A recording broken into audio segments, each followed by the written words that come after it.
ပုံလေးတစ်ပုံထည့်လိုက်တာနဲ့ AN ဘလူးဖန်တီးလေးရောဘယ်လိုလုပ်ပါလဲဆိုတာတော့ကြည့်ကြမယ်ရှင်ခုလိုပဲဒီလိုမျိုးနည်းပညာလေးတည်ပြီးတော့မှဖြစ်လို့ follow မလုပ်တာတင်ရင်လည်း follow လေးလို့အသေးလေးပြီးပြီးတော့ share လေးတစ်ချက်လုပ်ပြီးတော့ပါရှင်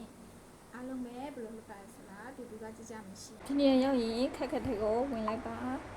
ဝင်ပြီးတော့ရင်အပေါ်ထားတဲ့အတိုင်းပဲရိုက်ပြီးတော့မှရှာလိုက်ပါဒါဆိုရင်တော့ကိုကဒီမှာမနက်ထားပြိဖက်စားတဲ့ပုံလေးကြာလာပြီဖြစ်ပါတယ်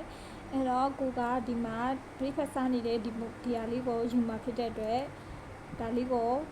နှိပ်လိုက်ပါလေးကိုနှိပ်ပြီးသွားပြီဆိုလို့ရှိရင်ဒီအောက်ကပြန်အောင်စာကြောင်းလေးကိုနှိပ်လိုက်ပါပြီးရင်တော့ကိုရဲ့ဓာတ်ပုံတစ်ပုံကိုထည့်လိုက်ပါဓာတ်ပုံလေးတစ်ပုံရွေးပြီးသွားပြီဆိုရင်တော့နှိပ်ကိုနှိပ်ပြီးတော့မှတရားပြည့်သွားပြီဆိုရင်တော့ရသွားပါပြီဒီလိုမျိုးဗီဒီယိုလေးဒီပုတ်ကို export တင်လို့ရပါပြီအပေါ်က export ဆိုတာလေးကိုနှိပ်ပြီးတော့မှကိုကဗီဒီယိုလေးတစ်ပုတ်တင်လို့ရပါပြီဒီနည်းနဲ့တိုင်မဲ့သွားလို့ကြည့်ပါအားလုံးပဲဆင်ပြေကြပါလိမ့်ရှင်